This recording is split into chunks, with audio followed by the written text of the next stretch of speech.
Assamese কানেকশ্যনলৈ আপোনালোক সকলোকে স্বাগতম জনাইছোঁ। বহুদিনৰ বিৰতিৰ পিছত পুনৰ আপোনালোকৰ মাজলৈ আহিছোঁ আৰু আমি সকলোৱে আমাৰ প্ৰাণৰ জুবিন দাক হেৰুৱাইছোঁ। কি ক'ম, ভাষা নাই। যাতে জুবিন দাৰ আত্মাই চিৰশান্তি লাভ কৰে, এইখিনিয়ে কামনা কৰিলোঁ। আৰু আপোনালোকে আমি সকলোৱে আমাৰ মৰমৰ জুবিন দাক, প্ৰাণৰ জুবিন দাক আমি জীয়াই ৰাখিব লাগিব। কেনেকৈ জীয়াই ৰাখিম আপোনালোকক কৈছোঁ। আপোনালোকৰ মোবাইলত জিঅ', এয়াৰটেল যি আপোনালোকে ব্যৱহাৰ কৰে, মানে আপোনালোকে কি কৰিব, জুবিন দাৰ আটাইতকৈ প্ৰিয় যি গীত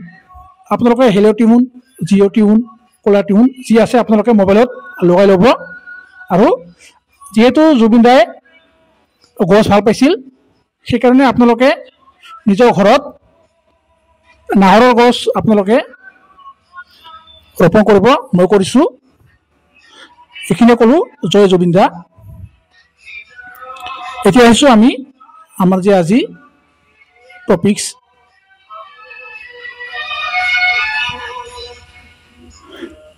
চাইল্ড ডেভেলপমেণ্ট এণ্ড পেডাগজি, অৰ্থাৎ শিশু বিকাশ আৰু শিক্ষণ বিজ্ঞান, অসমীয়া আৰু ইংৰাজী ভাষাত। চাইল্ড ডেভেলপমেণ্ট এণ্ড পেডাগজি আপোনালোকে ফুল কোৰ্চ লাভ কৰিব এছামিজ কানেকশ্যন ইউটিউব চেনেলৰ জৰিয়তে। আপোনালোকে যদি নতুনকৈ আহিছে তেনেহ'লে চেনেলটি ছাবস্ক্ৰাইব কৰিব। আৰু আপোনালোকৰ যিবোৰ বন্ধু বান্ধৱীয়ে মানে DL পঢ়ি আছে আৰু CT পৰীক্ষা দিব, তেওঁলোকৰ লগত শ্বেয়াৰ কৰি দিব। কিয়নো চাইল্ড ডেভেলপমেণ্ট পেডাগজিৰ লগতে আমাৰ অসমীয়া ভাষাৰ যিখিনি আমাৰ পেডাগজি আৰু মানে ব্যাকৰণ আছে, লগতে আমাৰ যি NCERT EVS-ৰ কণ্টেণ্ট প্লাছ পেডাগজি, মানে আমাৰ CT পৰীক্ষাৰ যিমান বিষয় আছে, যিখিনি আমাৰ গুৰুত্বপূৰ্ণ, সকলোখিনি আলোচনা কৰিম। গতিকে এতিয়া আহিছোঁ আমাৰ ইউনিট 1-ৰ আজি ক্লাছ 3। ইতিমধ্যে হেৰিডিটি এণ্ড এনভাইৰনমেণ্ট আৰু গ্ৰথ এণ্ড ডেভেলপমেণ্ট আলোচনা কৰিছোঁ। আজি আমি আলোচনা কৰিম principles of growth and development, অৰ্থাৎ শিশুৰ বৃদ্ধি আৰু বিকাশৰ যি আমাৰ নীতি আছে। ইয়াৰ পৰা বাৰে বাৰে প্ৰশ্ন ৰিপিট হোৱা দেখা যায়। যদিও এতিয়ালৈকে CT পৰীক্ষাৰ মানে নটিফিকেশ্যন অহা নাই, কিন্তু সম্ভৱ এই সপ্তাহত আহিব লাগে। যদি কিবা কাৰণত নাহে তেনেহ'লে অহা মাহৰ মানে অক্টোবৰ মাহৰ প্ৰথম সপ্তাহত মানে অহাৰ সম্ভাৱনা আছে। গতিকে এতিয়া আহিছোঁ আমাৰ যি শিশুৰ বৃদ্ধি আৰু বিকাশৰ নীতি, এই নীতিসমূহৰ পৰা কিন্তু প্ৰশ্ন CT পৰীক্ষাত মানে ইয়াত যি আপোনালোকে কিৱাৰ্ডবোৰ দেখা পাইছে, ইয়াৰ পৰা কিন্তু ডাইৰেক্ট এই কিৱাৰ্ডসমূহে পৰীক্ষাত উঠাই দিয়ে। যদি চাওঁ প্ৰথম নীতি, আমি বিকাশ বুলিলে কি জানো? Development is a continuous process. মানে বিকাশ হৈছে এক জীৱনব্যাপী চলা প্ৰক্ৰিয়া, যি জীৱনব্যাপী চলা নাইবা জীৱন জোৰা প্ৰক্ৰিয়া, যি এতিয়া শিশুৰ জন্মৰ পৰা আৰম্ভ হয় আৰু মৃত্যুৰ আগমুহূৰ্তলৈকে চলি থাকে। Development is a continuous life span, never ending, perinatal, conception to death and পম টু টম প্ৰচেছ। ইয়াত আপোনালোকে দেখা পাইছে যে কণ্টিনিউৱাছ লাইফ স্পান, ইয়াত যদি আপোনালোকে ইয়াৰ পিছত প্ৰচেছ আছে কিন্তু প্ৰচেছ দিয়া নাই, এইখিনি আপোনালোকে ধৰি ল'ব। মানে development is a continuous process, life span process, never ending process, perinatal process, conception to death process and পম টু টম প্ৰচেছ। মানে বিকাশ হৈছে এক জীৱনব্যাপী চলা প্ৰক্ৰিয়া, নাইবা অবিৰতভাৱে চলি থকা প্ৰক্ৰিয়া, নাইবা জন্মৰ পূৰ্বৱৰ্তী অৱস্থা মানে ভ্ৰূণৰ অৱস্থাৰ পৰা মাতৃগৰ্ভত যি স্থিতি লাভ কৰে, সেই স্থিতি লাভ কৰাৰ পৰা মৃত্যুৰ আগমুহূৰ্তলৈকে চলি থকা প্ৰক্ৰিয়া। আৰু এই প্ৰক্ৰিয়াত শিশুৰ জন্মৰ পৰাই আৰম্ভ হয় আৰু মৃত্যুৰ আগমুহূৰ্তলৈকে কি হয়, বিভিন্ন পৰিৱৰ্তনৰ জৰিয়তে এই প্ৰক্ৰিয়া চলি থাকে। ক'ত চলি থাকে? আমাৰ যি প্ৰথম নীতি প্ৰিন্সিপল অফ কণ্টিনিউটি, যি অবিৰতভাৱে চলি থকা নীতি, এই নীতিমতে কি হয়, এটি শিশুৱে জন্মগ্ৰহণ লাভ কৰাৰ পৰা মানে মাতৃগৰ্ভত স্থিতি লাভ কৰাৰ পৰা মৃত্যুৰ আগমুহূৰ্তলৈকে বিভিন্ন পৰিৱৰ্তনৰ জৰিয়তে, বিভিন্ন চেঞ্জৰ জৰিয়তে কি হয়, এই প্ৰক্ৰিয়া, বিকাশ প্ৰক্ৰিয়া, ডেভেলপমেণ্ট চলি থাকে। শিশু তথা ব্যক্তিৰ এই সমগ্ৰ জীৱনকালত এটি শিশুৱে জন্মগ্ৰহণ কৰাৰ পৰা মানে পৃথিৱী অৱস্থালৈকে, মৃত্যুৰ আগমুহূৰ্তলৈকে এই সমগ্ৰ যি জীৱন, যি লাইফত কি হয়, দৈহিক মানে ফিজিকেল, মানসিক, মেণ্টেল, আৱেগিক, ইমোশ্যনেল, সামাজিক, ছ'চিয়েল আৰু সাংস্কৃতিক অৰ্থাৎ কালচাৰেল, লগতে আৰু যিমান দিশ আছে এই দিশসমূহৰ যি আমাৰ আসপেক্ট আছে ইত্যাদি বিভিন্ন দিশৰ বিকাশ অবিৰতভাৱে অৰ্থাৎ কণ্টিনিউৱাছলি হৈ থাকে তথা চলি থাকে মানে এই নীতিত আমাৰ যি প্ৰিন্সিপলছ অফ কণ্টিনিউটি আমাৰ যি এই নীতিত শিশুৱে জন্মগ্ৰহণ লাভ কৰাৰ পৰা মানে মাতৃ গৰ্ভত স্থিতি লাভ কৰাৰ পৰা মৃত্যুৰ আগমুহূৰ্তলৈকে বিভিন্ন পৰিৱৰ্তনৰ জৰিয়তে ইয়াত যি physical mental emotional social cultural এই দিশসমূহৰ কি হয় বিকাশ অবিৰতভাৱে হৈ থাকে বা চলি থাকে তাৰপিছত 2 নম্বৰ ডেভেলপমেণ্টেল ডাইৰেকশ্যনেল প্ৰিন্সিপল অৰ্থাৎ বিকাশৰ নিৰ্দেশনীয় নীতি ইয়াৰ পৰা কিন্তু বহুতবাৰ প্ৰশ্ন আহিছে জানুৱাৰীত ডাইৰেক্ট উঠাই দিছে জুলাইত আহিছে ডিচেম্বৰত আহিছে বহুত গুৰুত্বপূৰ্ণ ইয়াত আমি দুটা দিশ দেখা পাওঁ এটা হৈছে চেফাল'কডেল ডেভেলপমেণ্ট অৰ্থাৎ শিৰপুচ্ছৰ বিকাশ ইয়াক কি বুলি কোৱা হয় চেফাল'কডেল শিৰ পুচ্ছৰ বিকাশ শিৰ মানে আমি কি বুজো মূৰ যা মাথা বুলি কওঁ আমি অৰ্থাৎ শিশু তথা সৰু ল'ৰা ছোৱালীৰ মূৰৰ পৰা আৰম্ভ কৰি আঙুলিলৈ ইয়াত মূৰৰ পৰা আৰম্ভ কৰি এটি শিশুৰ একেবাৰে তললৈ আঙুলিলৈ কি হয় শিশু তথা সৰু ল'ৰা ছোৱালীৰ মূৰৰ পৰা আৰম্ভ কৰি আঙুলিলৈ নাইবা শৰীৰৰ উৰ্ধাংশৰ পৰা আৰম্ভ কৰি মানে একেবাৰে ওপৰৰ অংশৰ পৰা আৰম্ভ কৰি নিম্ন অংশলৈ অথবা মস্তিষ্কৰ পৰা আৰম্ভ কৰি ক্ৰমে দেহৰ নিম্ন অংশলৈ ক্ৰমাগতভাৱে যি নিৰ্দিষ্ট মানে ক্ৰম এই ক্ৰমাগতভাৱে সংঘটিত হোৱা বিকাশক কি বুলি কোৱা হয় চেফাল'কডেল ডেভেলপমেণ্ট বুলি কোৱা হয় মানে শিৰ পুচ্ছৰ বিকাশ বুলি কোৱা হয় চেফালো আৰু কডেল দুটা দিশ জড়িত হৈ আছে মস্তিষ্কৰ পৰা আৰম্ভ হয় নাইবা শৰীৰৰ উৰ্ধাংশৰ পৰা ওপৰৰ পৰা আৰম্ভ হয় আৰু নিম্নাংশলৈ চলি থাকে ইয়াক কি বুলি কোৱা হয় চেফাল'কডেল ডেভেলপমেণ্ট অৰ্থাৎ শিৰ পুচ্ছৰ বিকাশ বুলি কোৱা হয় ডাইৰেক্ট ইয়াত কিছুমান মানে কিৱৰ্ড আছে ইয়াৰ পৰৱৰ্তী মানে পেজত স্লাইডত আপোনালোকে পাব যেনে শিশুৰ এই বিকাশ তলতীয়া ধৰণেৰে হোৱা দেখা যায় চেফাল'কডেল ডেভেলপমেণ্ট প্ৰচিড ফ্ৰম কেনেকৈ হয় হেড টু ট মানে আমি যি ফুট আমাৰ যি ভৰি সিকুৱেন্স হেড টু ট সিকুৱেন্স মানে মূৰৰ পৰা ভৰিলৈ বিকাশৰ এই নীতিত শিশুৰ প্ৰথমে মূৰৰ বিকাশ হয় এটি শিশু জন্মগ্ৰহণ কৰাৰ মানে মাতৃ গৰ্ভত স্থিতি লাভ কৰাৰ পৰা যেতিয়া কি হয় শিশুৰ বিকাশ আৰম্ভ হ'বলৈ ধৰে প্ৰথমে কি হয় মূৰৰ বিকাশ হোৱা দেখা যায় তাৰপিছত কি হয় ভৰিৰ বিকাশ হোৱা দেখা যায় ক'ত হয় চেফাল'কডেল ডেভেলপমেণ্টত কি হয় প্ৰথমে শিশুৰ মূৰৰ বিকাশ হয় হেড তাৰপিছত ট মানে ফুট সিকুৱেন্স এই হিচাপে কি হয় শিশুৰ বিকাশ হোৱা দেখা যায় আৰু এইটোতো প্ৰশ্ন আহে লগতে আৰু এটা আহে টপ টু বটম কেনেকৈ হয় শিশুৰ যি বিকাশ এই বিকাশ মূৰৰ পৰা ভৰিলৈ হয় আমি নিশ্চয় পালোঁ সেইটো ট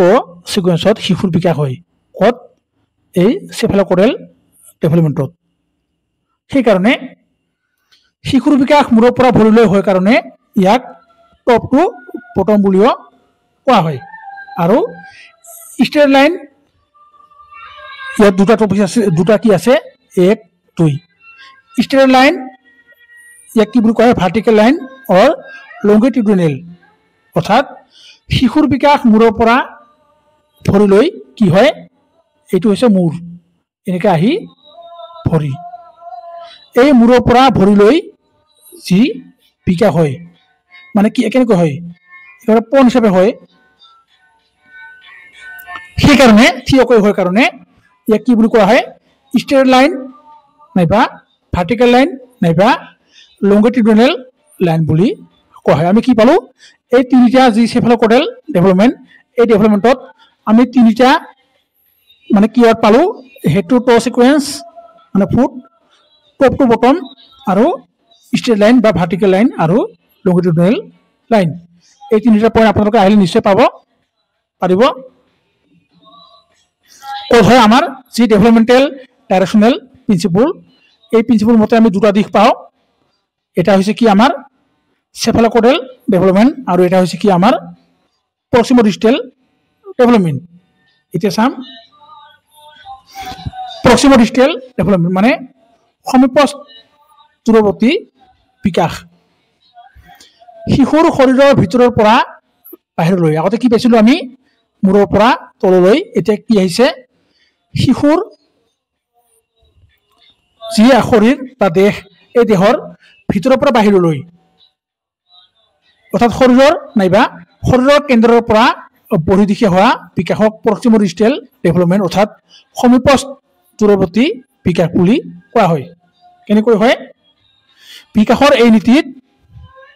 শিশুৰ কি হয় শৰীৰৰ ভিতৰত প্ৰথমতে বিকাশ হয় তাৰপিছত লাহে লাহে এনেকৈ বাহিৰত বিকাশ হ'বলৈ ধৰে ইয়াকে কি বুলি কোৱা হয় প্ৰক্সিমোডিষ্টেল ডেভেলপমেণ্ট অৰ্থাৎ সমীপস্থ বিকাশ বিকাশৰ এই নীতিত শিশুৰ প্ৰথমে পেশীবোৰৰ যি পেশী আছে এই পেশীবোৰৰ যি দেহ এই দেহৰ কেন্দ্ৰস্থলত বিকশিত হয় যি শৰীৰ এই শৰীৰৰ ভিতৰত হয় তাৰপিছত বাহিৰত হ'বলৈ ধৰে কেনেকৈ হয় ইয়াত উদাহৰণ লৈছোঁ বিকাশৰ এই নীতিমতে শৈশৱকালত শিশুৰ হাত আৰু ভৰিৰ তুলনাত হাত আৰু ভৰিৰ যিবিলাক জৰা আছে আমাৰ যি হাত আৰু যি ভৰি আছে এই ভৰিৰ যিবিলাক জৰা আছে যেনে কান্ধৰ জৰা শোল্ডাৰ কিলাকটিৰ জৰা এলবো আঁঠুৰ জৰা নি এলবো এইবোৰৰ কি হয় দ্ৰুতগতিত বৃদ্ধি হোৱা দেখা যায় অৰ্থাৎ এই নীতিমতে শিশুৱে প্ৰথমতে কান্ধত নিয়ন্ত্ৰণ কৰিব পাৰে তাৰপিছত কিলাকটিত এখন হাত ইয়াত এইটো কান্ধ কিলাকটিত কৰে তাৰপিছত হাতৰ যি জৰা আছে এই জৰাত কি কৰে নিয়ন্ত্ৰণ কৰিব পাৰে আৰু তাৰপিছত কি হাতৰ জৰাৰ পৰা যি হাতৰ আঙুলি আছে এই আঙুলিবিলাক নিয়ন্ত্ৰণ কৰিব পাৰে এই প্ৰশ্নটো ডাইৰেক্ট আমাৰ ক'ত আহিছিল 7 জানুৱাৰী 2024 চনত এলপি ছেকশ্যনত পেপাৰ 1ত আহিছিল ইয়াক কি বুলি কোৱা হয় প্ৰক্সিমোডিষ্টেল ডেভেলপমেণ্ট অৰ্থাৎ সমীপস্থ বিকাশ মানে সমী মানে ওচৰত তাৰপিছত দূৰৱৰ্তী মানে ওচৰৰ পৰা দূৰত তাৰপিছত শিশুৰ এই বিকাশ আমি আগতে পাইছিলোঁ নহয় তিনিটা পইণ্ট ইয়াতো এই যি আমাৰ প্ৰক্সিমোডিষ্টেল এই ডেভেলপমেণ্টতো কি আছে তিনিটা দিশ আছে প্ৰক্সিমোডিষ্টেল ডেভেলপমেণ্ট প্ৰচিড ফ্ৰম কেনেকৈ হয় central part of the body towards peripheries or extremity মানে শিশুৰ যি বিকাশ এই বিকাশ প্ৰথমে কেন্দ্ৰৰ পৰা আৰম্ভ হয় আমি আগতে পালোঁ এটা কেন্দ্ৰৰ পৰা আৰম্ভ হয় বাহিৰত যায় তাৰপিছত কি হয় ক্ৰমান্বয়ে যে গ্ৰেজুৱেলি কি হয় বহিৰ্দিশে মানে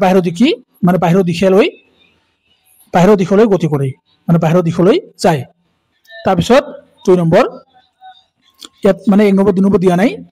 যিখিনি কি কৰিছোঁ ইয়াত বল কৰি দিছোঁ ৰঙা কৰি দিছোঁ এইটো হৈছে point inner to outer or the centre of the body to outer মানে আমাৰ যে চেণ্টাৰ পাৰ্ট মানে আভ্যন্তৰীণ দিশ শিশুৰ এই বিকাশ কি হয় প্ৰথমতে ভিতৰত মানে আভ্যন্তৰীণভাৱে অৰ্থাৎ কেন্দ্ৰত আৰম্ভ হয় চেণ্টাৰ পইণ্ট চেণ্ট্ৰেল পাৰ্ট ইয়াত চেণ্টাৰ দেখা পাইছে আপোনালোকে তাৰপিছত বডি টু আউটাৰ মানে শৰীৰৰ বাহিৰলৈ পৰিদিশে কি হয় বাহিৰৰ ফালে ই গতি কৰে বা হৈ থাকে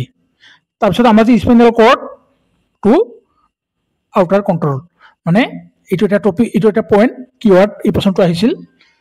শিশুৰ এই বিকাশ প্ৰথমতে কি হয় দেহৰ মেৰুমজ্জাৰ পৰা আৰম্ভ হয় আমাৰ যি স্পাইনেল কৰ্ড আছে ইয়াত যদি চালাই ল'লো হয় দেখাব পালোঁ হয় কিন্তু মানে ঠাই নাই কাৰণে লোৱা নাই হয়তো যেতিয়া প্ৰশ্ন কি কৰিম সমাধান কৰিম তাতে ইয়াত যি চিত্ৰ ল'ম আপোনালোকে নিশ্চয় গমে পাইছে যে আমাৰ স্পাইনেল কৰ্ড আছে আৰু আমাৰ যি মেৰুমজ্জা দেহৰ এই মেৰুমজ্জাৰ পৰা আৰম্ভ হয় আৰু তাৰপিছত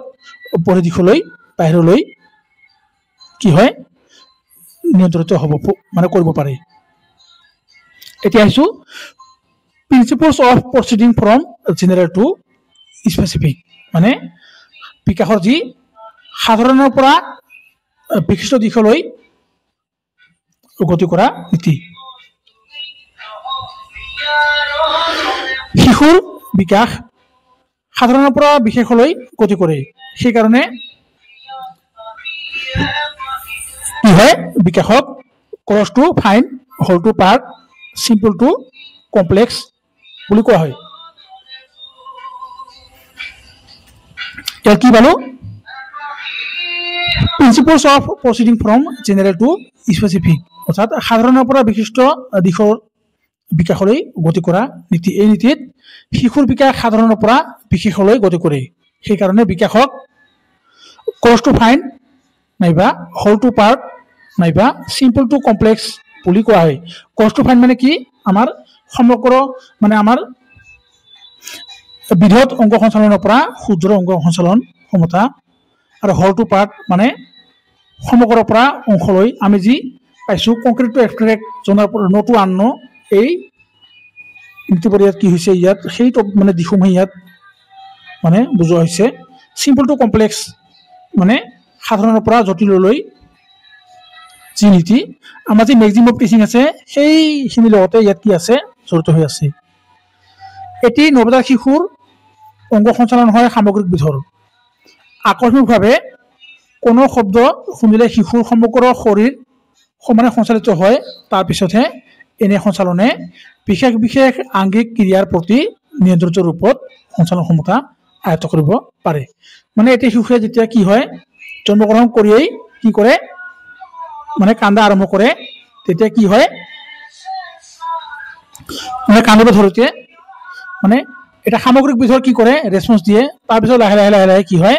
বিশেষ দিশলৈ মানে প্ৰতিটো পইণ্টলৈ কি কৰে গতি কৰা দেখা যায়। ইয়াকে কি বুলি কোৱা হয় ক্ৰছ টু ফাইন নাইবা whole to part, simple to complex, মানে জেনেৰেল টু স্পেচিফিক। যেনে এজন মানে শিক্ষকে যেতিয়া শ্ৰেণীকোঠা পাঠদান কৰিব, পাঠদান কৰাৰ সময়ত কি কৰে শিক্ষকে মানে গোটেই টপিকটো কি কৰে এটা সামগ্ৰিকভাৱে পৰিচয় কৰাই দিয়ে, তাৰপিছত লাহে লাহে বিভিন্ন পাঠলৈ গতি কৰা দেখা যায়। ইয়াকে কি বুলি কোৱা হয় জেনেৰেল টু স্পেচিফিক। যেনে যদি আমি উদাহৰণ চাওঁ, শিশুৱে ৱাকিং কৰোঁতে মানে খোজ কাঢ়োতে, ৰানিং দৌৰোতে, ক্ৰলিং কৰোঁতে, চুচুৰোতে, জাম্পিং কৰোঁতে, চুইমিং কৰোঁতে, ক্লাইম্বিং কৰোঁতে, বগাই যাওঁতে, অৰ্থাৎ আহৰণ কৰা যি মানে ওপৰলৈ উঠি যায়, এই ক্ষেত্ৰত কি কৰে প্ৰথমতে ক্ৰছ মটৰ স্কিল ব্যৱহাৰ কৰে, তাৰপিছত ফাইন মটৰ স্কিল ব্যৱহাৰ কৰা দেখা যায়। ই হৈছে কি আমাৰ জেনেৰেল টু স্পেচিফিক প্ৰিন্সিপল। তাৰপিছত প্ৰিন্সিপলছ অফ চিকুৱেঞ্চিয়েলি অৰ অৰ্ডাৰলি, বিকাশৰ যি অনুকৰণ তথা সুশৃংখলিত নীতি, এই নীতিত আমি কি পাওঁ the pace of development varies from one individual to another, but it follows a sequential and orderly pattern, অৰ্থাৎ সকলো শিশুৰ যি বিকাশৰ গতি যি পেচ ব্যক্তি বিশেষে বেলেগ বেলেগ হোৱা দেখা যায়। বিকাশৰ যি গতি সেই গতি ব্যক্তি বিশেষে কি হয় বেলেগ বেলেগ হোৱা দেখা যায়, যদিও বিকাশৰ ষ্টেজ যি স্তৰ আৰু ক্ৰম চিকুৱেঞ্চ সকলো শিশুৰে কি হোৱা দেখা যায় একে হোৱা দেখা যায়। যদি চাওঁ যেনে প্ৰথমতে শিশুৱে কি হয় জন্ম হয়, জন্মগ্ৰহণ কৰাৰ পিছত কি হয় শৈশৱকালত থাকে, তাৰপিছত আগতে বাল্যকাল মানে ইনফান্সিৰ পৰা আৰ্লি চাইল্ডহুড, তাৰপিছত লেটাৰ চাইল্ডহুড, তাৰপিছত এডোলেচেন্স, তাৰপিছত কি হয় প্ৰাপ্তবয়স্ক, তাৰপিছত মৃত্যু হয়। ঠিক সেইদৰে যদি আমি চাওঁ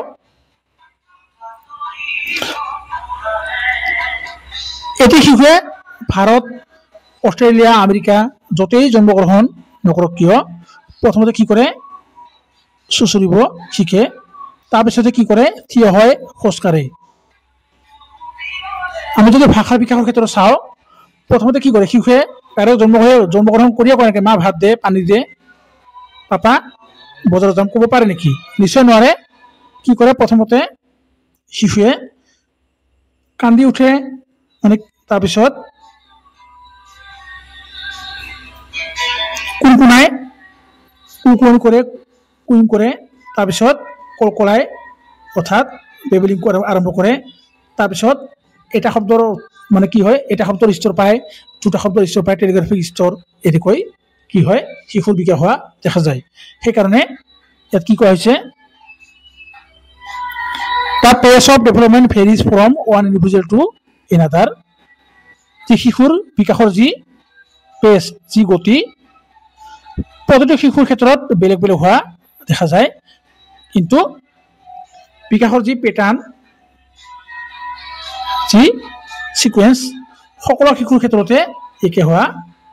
দেখা যায়। মানে এতিয়া শিশুৱে জন্মগ্ৰহণ কৰিয়েই দৌৰিব নোৱাৰে,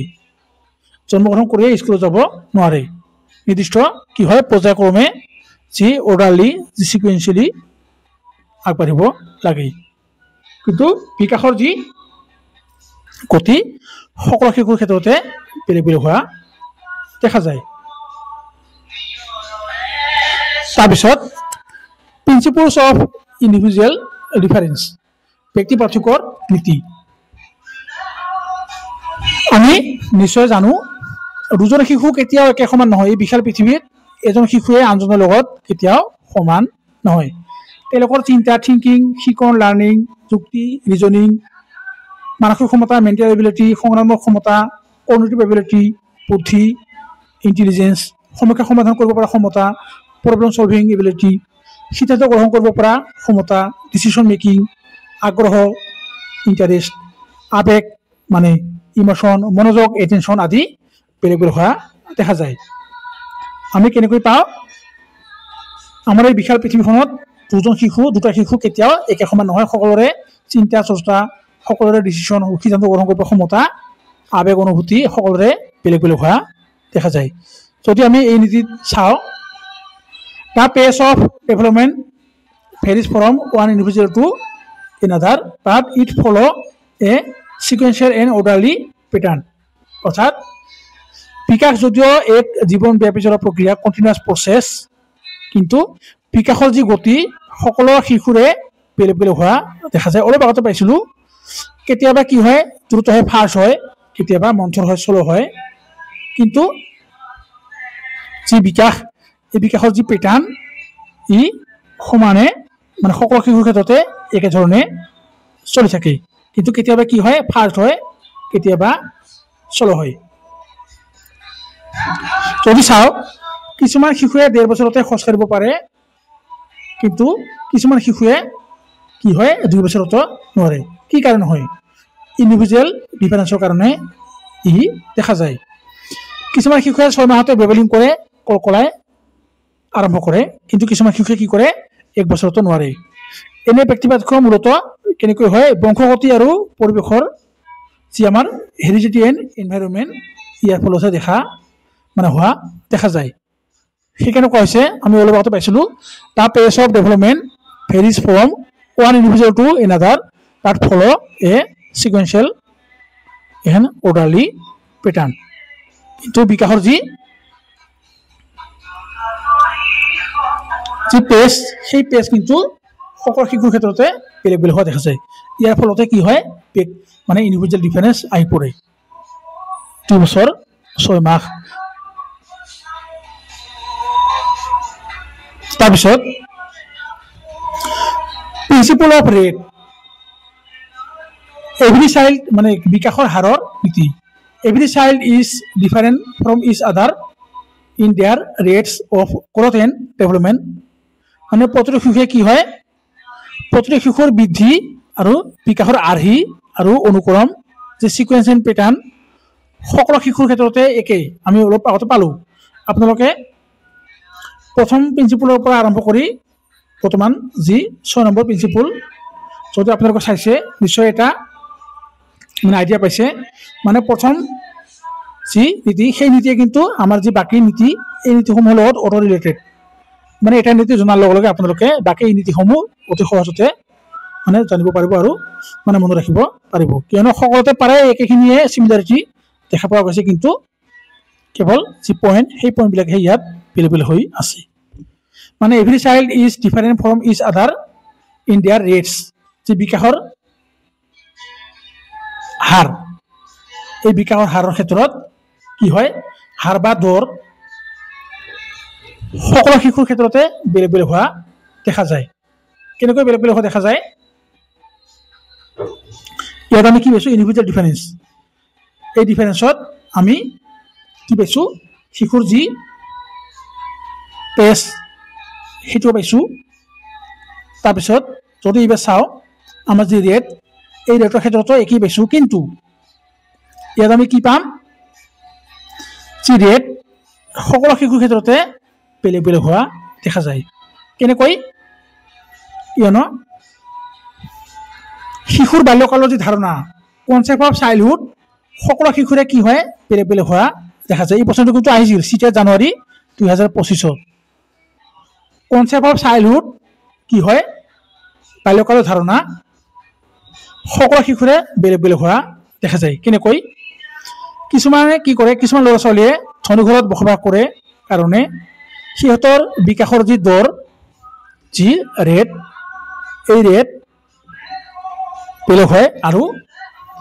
দুখীয়া ঘৰত যি ল'ৰা ছোৱালীয়ে বসবাস কৰে সেই ল'ৰা ছোৱালীৰ বিকাশ, এই বিকাশৰ দৰ, ইয়াত দুটা বিকাশ হৈ আছে, বিকাশৰ দৰ বেলেগ বেলেগ হোৱা দেখা যায়। যদি উদাহৰণ চাওঁ, কিছুমান শিশুৱে আগতে খোজ কাঢ়িব পাৰে, কিছুমানে নোৱাৰে। কিছুমান শিশুৱে 6 মাহতে বেবেলিং কৰে আৰু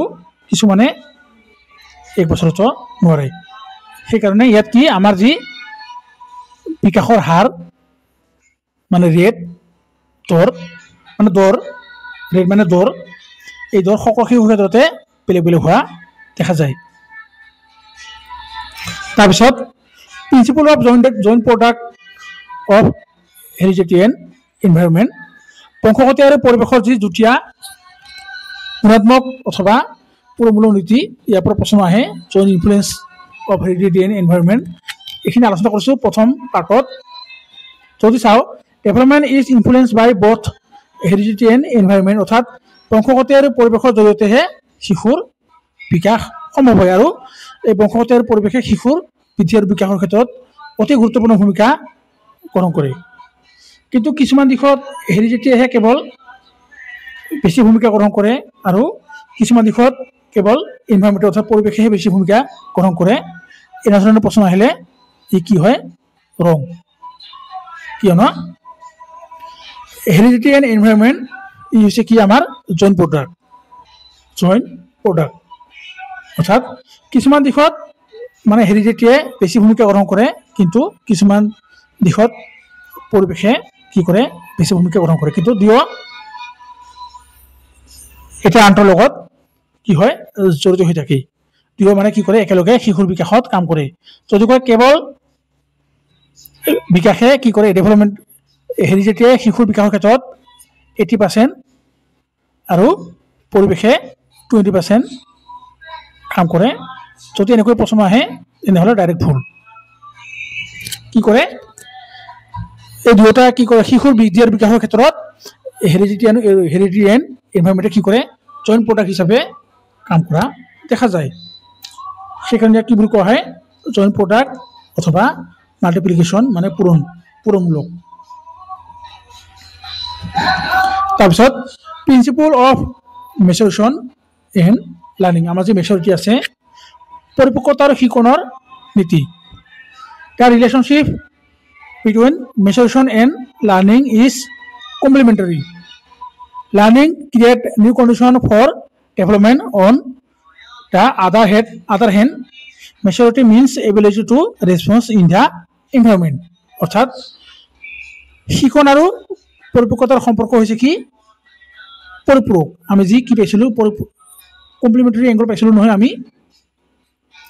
মানে এটা অভিনয় আনটো হ'ব নোৱাৰে। ব্যক্তিৰ শিক্ষা আৰু বিকাশৰ ক্ষেত্ৰত মেচুৰেশ্যন এণ্ড লাৰ্ণিং, অৰ্থাৎ শিক্ষণ আৰু যি পৰিপক্কতা, এই দুয়োটাই কি কৰে, বিশেষভাৱে নিৰ্ভৰশীল হয়। এই দুয়ো দিশৰ পাৰস্পৰিক সম্পৰ্কৰ ফলতহে শিশুৰ বিকাশ সম্ভৱ হৈ উঠে। ইয়াৰ কোৱা হৈছে learning create a new condition for development মানে শিক্ষণে কি কৰে শিশুৰ বৃদ্ধি আৰু বিকাশৰ ক্ষেত্ৰত নতুন পৰিৱেশ সৃষ্টি কৰে আৰু মেচুৰেশ্যন যি আমাৰ পৰিপক্কতাই কি কৰে ability to response in the environment আৰু পৰিৱেশত কি কৰে উপযুক্তভাৱে সঁহাৰি দিব পাৰে তাৰপিছত principle of spiral versus leader advancement অৰ্থাৎ সৰ্পে বনাম ৰৈখিক বিকাশৰ নীতি এই প্ৰশ্নটো কিন্তু প্ৰশ্ন আহে The development of a child does not take a straight path. It turns back and then move forward again. অৰ্থাৎ শিশুৰ যি বিকাশ ই কেতিয়াও একেটা শাৰীত গতি নকৰে ষ্ট্ৰেইট পথ মানে এনেকৈ চিধা কৈ নাথাকে কাৰণ শিশুৱে জন্ম হোৱাৰ লগে লগেই মা মামা পাপা বুলি শব্দ কৰিব নোৱাৰে নাইবা খোজ কাঢ়িব নোৱাৰে ই ক্ৰমান্বয়েহে হ'বলৈ ধৰে আমি অলপ আগতে পাইছিলোঁ কিন্তু বিকাশ কেতিয়াবা কম কেতিয়াবা বেছি অৰ্থাৎ কেতিয়াবা কম হয় কিন্তু কেতিয়াবা বেছি হয় কিন্তু একেটা শাৰীতে গৈ নাথাকে এনেকৈ একেটা শাৰীতে গৈ নাথাকে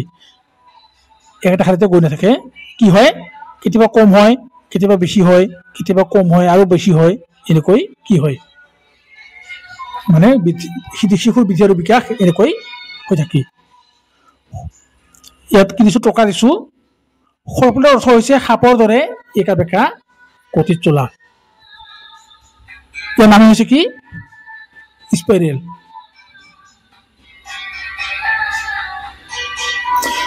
শিশুৰ বৃদ্ধি আৰু বিকাশ আমি যি পাইছোঁ যে শিশুৰ বিকাশ মানে এনেকৈ পণ হিচাপে হৈ নাথাকে কেতিয়াবা কম হয় বেছি হয় কম হয় বেছি হয় এনেকৈ ঘূৰি থাকে যদি মানে বিকাশ বেছি নহয় আকৌ ঘূৰি থাকে মানে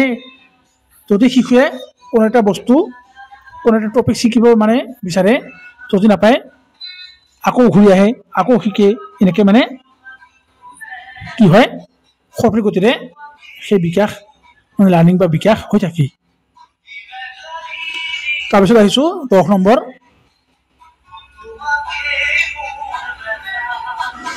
প্ৰিন্সিপলছ অফ প্ৰেডিক্টেবিলিটি মানে পূৰ্বানুমান বা ভৱিষ্যৎবাণীৰ নীতি বিকাশক কেৱল আমি অনুমানহে কৰিব পাৰোঁ কিয়নো সৰুকালতে কিছুমান শিশুৰ কাৰ্য চাই আমি ভৱিষ্যৎবাণী কৰিব পাৰোঁ ল'ৰা বা ছোৱালীজনী কেনেকুৱা হ'ব আপোনালোকে নিশ্চয় গম পায় আমাৰ মৰমৰ জুবিন দা আৰু বিভিন্ন নেশ্যনেল টিভি চেনেলত কৌটিল্য পণ্ডিতক দেখা পাইছে আমি বিকাশক কি জুখিব নোৱাৰোঁ আমি বৃদ্ধি আৰু বিকাশৰ ক্ষেত্ৰত আলোচনা কৰিছোঁ আমি বিকাশক কি কৰিব নোৱাৰোঁ মিজা কৰিব নোৱাৰোঁ কিন্তু আমি কি কৰোঁ প্ৰেডিকশ্যন কৰিব পাৰোঁ সেই শিশু এতিয়া ভৱিষ্যতত কেনেকুৱা হ'ব আমাৰ মৰমৰ জুবিন দা এই জুবিন দা সৰুকালত যিবোৰ আচৰণ কৰিছিল দাদাৰ দেউতাকে কি কৰিছিল প্ৰত্যক্ষ কৰিছিল মানে আমি টিভি চাইছোঁ জুবিন দাৰ দেউতাকে 6000 কিতাপ পঢ়িছিল আৰু কিতাপ পঢ়োঁতে মানে জুবিন দাই কি আচৰণ কৰিছিল বাল্যকালত তেতিয়া দেউতাকে তাক প্ৰত্যক্ষ কৰিছিল প্ৰত্যক্ষ কৰাৰ পিছত মানে ভাবিছিল যে জুবিন আমাৰ যে মৰমৰ জুবিন দা মানে ভৱিষ্যতে কি হ'ব তেতিয়াই মানে দেউতাকে গম পাইছিল সেইকাৰণে কোৱা হৈছে প্ৰিন্সিপলছ অফ প্ৰেডিক্টেবিলিটি মানে পূৰ্বানুমান আমি এটি শিশুৰ আচৰণ চাই আমি কি কৰিব পাৰোঁ ভৱিষ্যৎবাণী কৰিব পাৰোঁ এই শিশুটি ভৱিষ্যতে কি হ'ব কেনেকুৱা ধৰণৰ হ'ব কৌটিল্য পণ্ডিত নিশ্চয় চাইছে আপোনালোকে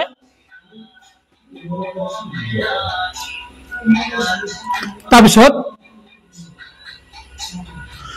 প্ৰিন্সিপলছ অফ ইণ্টিগ্ৰেশ্যন সমন্বয় সাধন বা একত্ৰীকৰণৰ নীতি শিশুৰ বিকাশৰ ক্ষেত্ৰত শাৰীৰিক মানে ফিজিকেল সংগ্ৰামক কগনিটিভ সামাজিক ছ'চিয়েল আৱেগিক ইম'চনেল এই গোটেইকেইটা দিশ লগ লাগি যেতিয়া এটা ছিংগল ইউনিটৰ দৰে মানে প্ৰাথমিক এককৰ দৰে কাম কৰে তেন্তে তাক প্ৰিন্সিপলছ অফ ইণ্টিগ্ৰেশ্যন অৰ্থাৎ সমন্বয় সাধন বা একত্ৰীকৰণৰ নীতি বুলি কোৱা হয়। যেনে ইয়াত কি কোৱা হৈছে ইণ্টিগ্ৰেশ্যন মানে সমন্বয় সাধন। আমি যদি বাইক চলাওঁ, এই বাইক চলোৱাৰ সময়ত আমি কি কৰোঁ, আগত দেখোঁ হৰ্ণ বজাওঁ, ক্লাছত দেখোঁ কোনোবা আহিল নেকি আগেদি, পিছৰ পৰা কোনোবা আহিছে নেকি, আগত কোনোবা আছে নেকি। আমি যেতিয়া কি কৰোঁ, পানীত সাঁতুৰিলে কি কৰোঁ বা দৌৰিলে আমি হাত, ভৰি, আঁঠু, চকু, মূৰৰ লগতে সমগ্ৰ শৰীৰ আমি কি কৰোঁ, একেলগে প্ৰয়োগ কৰোঁ। মানে শিশুৰ বিকাশৰ গোটেইকেইটা দিশ যেতিয়া কি কৰে, সমন্বয় সাধনৰ জৰিয়তে পাৰস্পৰিকভাৱে কি কৰে, কাম কৰে, এটা ছিংগল ইউনিটৰ দৰে কাম কৰে, তেতিয়া তাক কি বুলি কোৱা হয়, প্ৰিন্সিপলছ অফ ইণ্টিগ্ৰেশ্যন। মানে শিশুৰ যি ফিজিকেল, কগনিটিভ, ছ'চিয়েল আৰু ইম'চনেল এই গোটেইকেইটা দিশ যেতিয়া সমানে একেলগে কাম কৰে, তেতিয়া তাক প্ৰিন্সিপলছ অফ ইণ্টিগ্ৰেশ্যন অৰ্থাৎ সমন্বয় সাধন বা একত্ৰীকৰণৰ নীতি বুলি কোৱা হয়। কেনেকৈ আমি বাইক চলালে যিকোনো কাম কৰাৰ ক্ষেত্ৰত আমি যেতিয়া কি কৰোঁ, সকলোবোৰ দিশ কাম কৰোঁ, একেলগে কি কৰোঁ, প্ৰয়োগ কৰোঁ বা ব্যৱহাৰ কৰোঁ, তাকে প্ৰিন্সিপলছ অফ ইণ্টিগ্ৰেশ্যন বুলি কোৱা হয়। যেনে বাইক চলোৱা, চাইকেল চলোৱা, তাৰপিছত সাঁতোৰা, দৌৰা, বিভিন্ন কামত আমি কি কৰোঁ, এই গোটেইবোৰ দিশ আমি কি কৰোঁ, একেলগে প্ৰয়োগ কৰোঁ বা ব্যৱহাৰ কৰোঁ। প্ৰিন্সিপলছ অফ ইণ্টাৰৰিলেশ্যন পাৰস্পৰিক সম্পৰ্কৰ নীতি। বিকাশৰ শাৰীৰিক অৰ্থাৎ ফিজিকেল, সংজ্ঞানাত্মক, কগনিটিভ, সামাজিক অৰ্থাৎ ছ'চিয়েল আৰু আৱেগিক অৰ্থাৎ ইম'চনেল ইত্যাদি সকলোবোৰ দিশ এটা আনটোৰ লগত কি হয়, ইণ্টাৰৰিলেটেড, আন্তঃসম্পৰ্কিত অৰ্থাৎ পাৰস্পৰিকভাৱে জড়িত, আৰু ইটোৱে আনটোক কি কৰে, প্ৰভাৱিত অৰ্থাৎ ইনফ্লুৱেঞ্চ প্ৰভাৱিত কৰে, এফেক্ট কৰে। কেনেকৈ আমি অলপ আগতে পালোঁ, যি এই দিশ সমানে কাম কৰে, তেতিয়া কি হয়, এটা ছিংগল ইউনিটৰ দৰে কি কৰে, প্ৰাথমিক এককৰ দৰে কাম কৰে, তেতিয়া তাক সমন্বয় সাধনৰ নীতি বুলি কোৱা হয়। কিন্তু ইয়াত কি আছে, যদি সমানে একেলগে কাম নকৰে, বিকাশৰ যদি এটা দিশ প্ৰভাৱিত হয়, এফেক্ট হয়, তেনেহ'লে গোটেইকেইটা দিশতে কি হয়, ই প্ৰভাৱিত হয়। কেনেকৈ, উদাহৰণ, এজন ছাত্ৰই আমি যেতিয়া চিটেট পৰীক্ষা দিব যাওঁ, নাইবা যিকোনো মানে মেট্ৰিক পৰীক্ষাৰ সময়ত ছাত্ৰ বা ছাত্ৰীয়ে যেতিয়া পৰীক্ষা দিব যায়, যদি কিবা কাৰণে ভয় খায়, তেনেহ'লে সেই ল'ৰা বা ছোৱালী, নাইবা মোৰে হওক আপোনাৰে হওক, কি হয়, পৰীক্ষা মানে আশা কৰাৰ ধৰণে নহয়, বেয়া হয়, কিছুমানে ফেইলো কৰে আৰু কিছুমানে একেবাৰে কম নম্বৰ পায়। কিয় হয়, কিয়নো ইয়াত কি হয়, ভয় খায়, আৱেগিকভাৱে যেতিয়া কি হয়, আৱেগিক হয়, ভয় খায়, ফিয়াৰ, ভয় খোৱাৰ লগে লগে যি আৱেগিক দিশ, এই দিশে কি কৰে, সংগ্ৰামক দিশত যি কগনিটিভ এবিলিটি তাত প্ৰভাৱ পেলোৱা দেখা যায়। কেনেকৈ, যদি ভয় খায়, ভয় খোৱাৰ লগে লগে ব্ৰেইনত যিমান মানে সময় আছে সকলোবোৰ মানে ওলটপালট হৈ যায়, আৰু পৰীক্ষাত সেই ভয়ৰ প্ৰভাৱে কি কৰে, মানসিক দিশত কগনিটিভ এবিলিটিত যি ইণ্টেলেকচুৱেল এবিলিটি তাত প্ৰভাৱিত কৰা দেখা যায়। কিয়নো আৱেগিক দিশে সংগ্ৰামৰ দিশত প্ৰভাৱ পেলায়। এজন ব্যক্তি যদি আৰু চাওঁ, শাৰীৰিকভাৱে সুস্থ নহয়, তেতিয়া তেওঁ আন দিশতো প্ৰভাৱিত কৰা দেখা যায়। মানে বিকাশৰ এটা দিশ যদি ভালদৰে কাম নকৰে, তেন্তে বিকাশৰ সকলোবোৰ দিশতে ই প্ৰভাৱ পেলায়। কোনোৱে চিটেট পৰীক্ষাৰ দিনাখন, মেট্ৰিক পৰীক্ষাৰ দিনাখন কি হয়, ভয় খোৱাৰ লগে লগে আমি ভালদৰে কি কৰিব নোৱাৰোঁ, পৰীক্ষা লিখিব নোৱাৰোঁ, মানে উত্তৰ ভুল হয়। এতিয়া আমি যে পাইছিলোঁ মিছ'চিয়েল লাৰ্ণিং প্ৰিন্সিপলছ অফ 9 নম্বৰত, 8 নম্বৰ প্ৰিন্সিপলছ অফ মিছ'চিয়েল এণ্ড লাৰ্ণিং, পৰিপক্কতা আৰু শিকনৰ নীতি। এতিয়া আমি চাম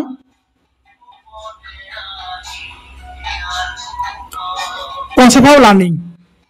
লাৰ্ণিং মানে কি, মিছ'চিয়েল মানে কি, এইখিনি মানে বহুল দিশ, কিন্তু চমুকৈ কৈছোঁ। Learning is a continuous process, it is the modification of behaviour through experience and training It is defined as a process of bringing about a permanent change in behavior. অর্থাৎ ইয়াত যি শিক্ষণ আছে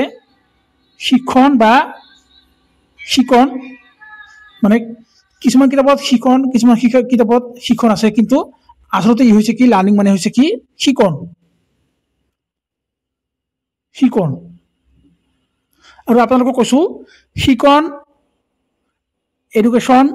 আৰু বিকাশ এই তিনিটা হৈছে কি এক জীৱন ব্যাপী চলা প্ৰক্ৰিয়া যি এটি শিশুৰ জন্মৰ পৰা আৰম্ভ হয় আৰু মৃত্যুৰ আৰম্ভলৈকে চলি থাকে কেৱল আমি ইয়াত কি পাইছো বিকাশ কেৱল বিকাশে নহয় আৰু কি আছে আমাৰ শিক্ষা আৰু আমাৰ যি লাৰ্ণিং বেলেগ শিক্ষা বেলেগ এডুকেশ্যন বেলেগ লাৰ্ণিং বেলেগ শিক্ষা শিকণ আৰু আমাৰ যি বিকাশ এই তিনিটা হৈছে আপোনালোকে মনত ৰাখিব এই তিনিটা হৈছে এক জীৱন ব্যাপী জৰা প্ৰক্ৰিয়া যি এটি শিশুৰ জন্মৰ পৰা আৰম্ভ হয় আৰু মৃত্যুৰ আগমুহূৰ্তলৈকে চলি থাকে কিন্তু আমাৰ যি বিকাশ এই বিকাশ কিন্তু জন্মগ্ৰহণৰ পূৰ্বৱৰ্তী অৱস্থাৰ পৰা মানে মাতৃ গৰ্ভত স্থিতি লাভ কৰাৰ পৰা আৰম্ভ হয় কিন্তু আমাৰ যি বাকী শিক্ষা আৰু শিকণ ই শিশুৰ জন্মগ্ৰহণ কৰাৰ পৰাই আৰম্ভ হয় শিক্ষা হৈছে এক জীৱনজোৰা প্ৰক্ৰিয়া মানে জীৱন ব্যাপী চলা প্ৰক্ৰিয়া continuous process it is the modification of behaviour আমাৰ যে আচৰণ এই আচৰণৰ কি হয় সংশোধন কৰিব পাৰে মানে যি শিশু জন্মৰ পৰা আৰম্ভ হয় আৰু মৃত্যুৰ আগমুহূৰ্তলৈকে চলি থাকে ই অভিজ্ঞতা আৰু প্ৰশিক্ষণৰ জৰিয়তে কৰা আচৰণৰ সংশোধন কাৰ্য আমাৰ যি ট্ৰেইনিং এণ্ড এক্সপিৰিয়েঞ্চ ইয়াৰ জৰিয়তে কি কৰে পাৰ্মানেণ্ট চেঞ্জ ইন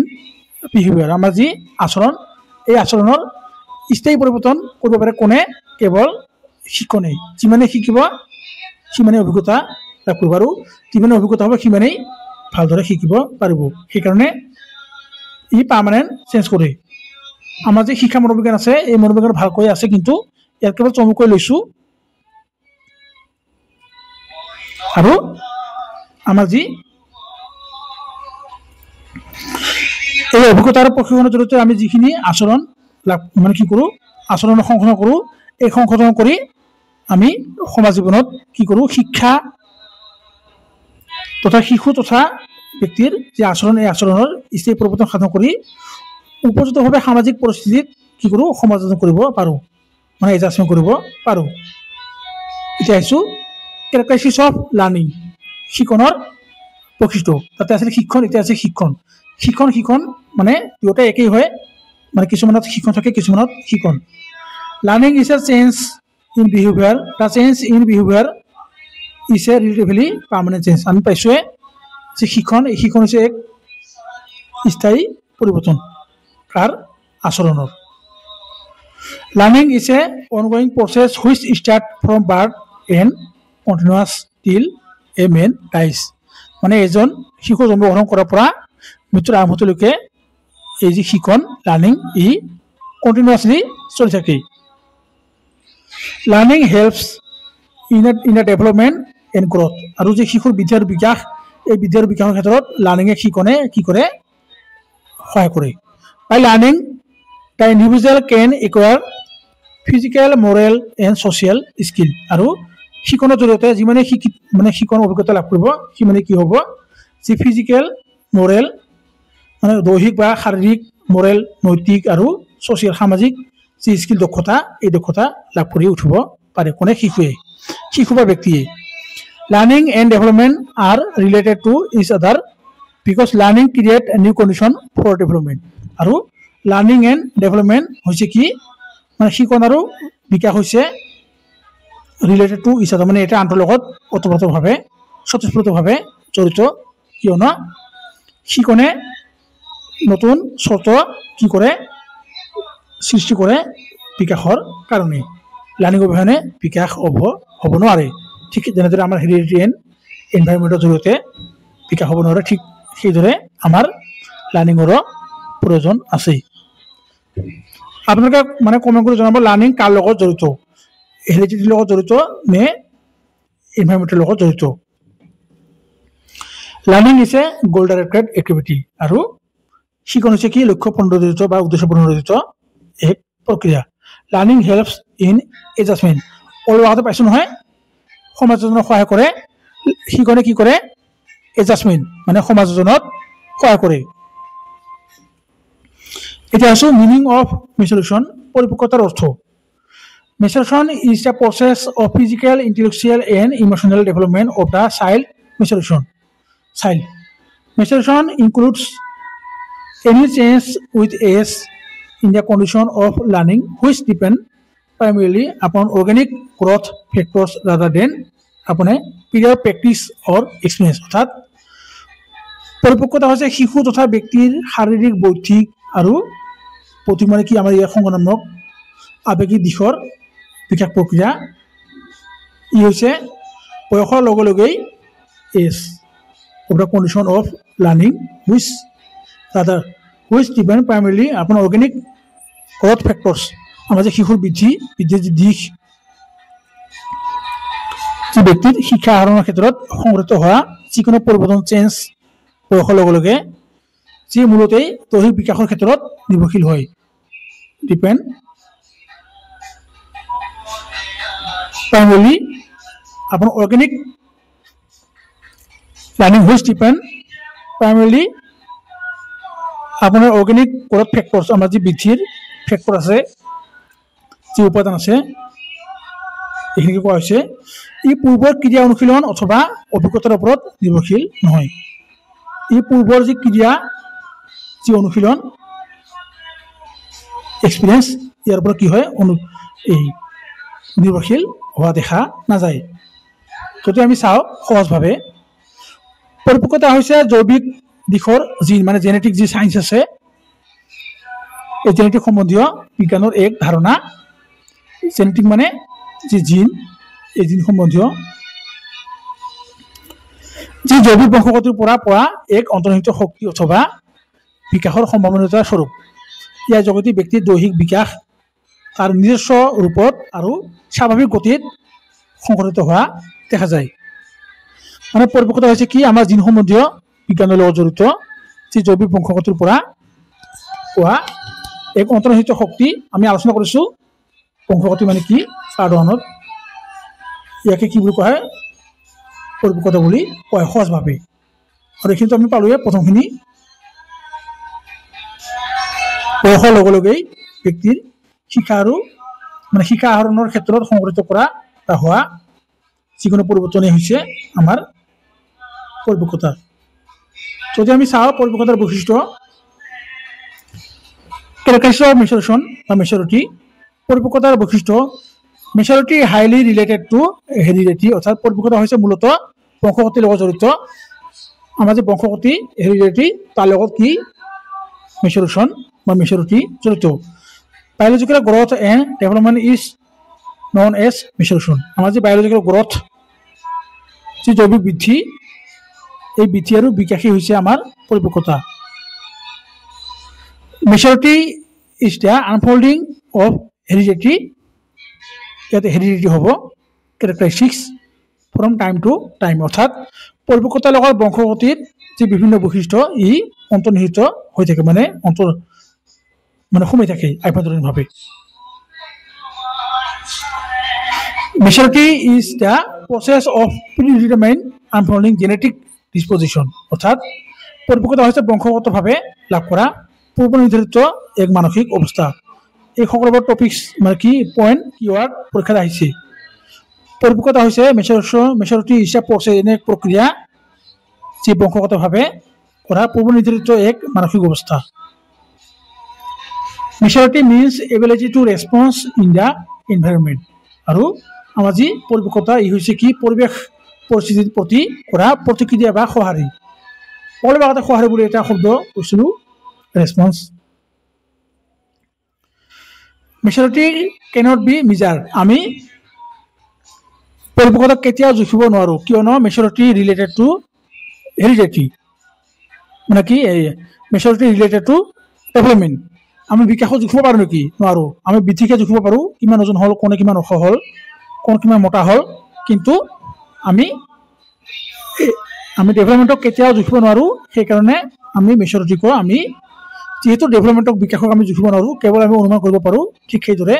আমি মেচিউৰিটিকো আমি কেতিয়াও জুখিব নোৱাৰোঁ, মিজাৰ কৰিব নোৱাৰোঁ, পৰিমাপ কৰিব নোৱাৰোঁ। Girls mature faster than boys, অৰ্থাৎ ল'ৰাকৈ ছোৱালী কি হয় দ্ৰুত গতিত পৰিপক্কতা লাভ কৰি উঠে। Maturity is a development process, আৰু মেচিউৰিটি হৈছে কি এক বিকাশশীল প্ৰক্ৰিয়া। Biological maturation is a hereditary factors which influence in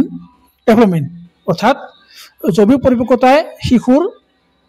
বিকাশত কি কৰে প্ৰভাৱ বিস্তাৰ কৰা দেখা যায়। ই হৈছে আমাৰ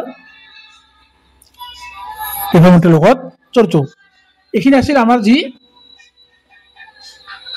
principles of growth and development, তাৰ লগতে আমি যি লাৰ্ণিং এণ্ড মেচিউৰেশ্যন সেই সম্বন্ধে আলোচনা কৰিলোঁ। আৰু এইখিনিতে কৈছোঁ,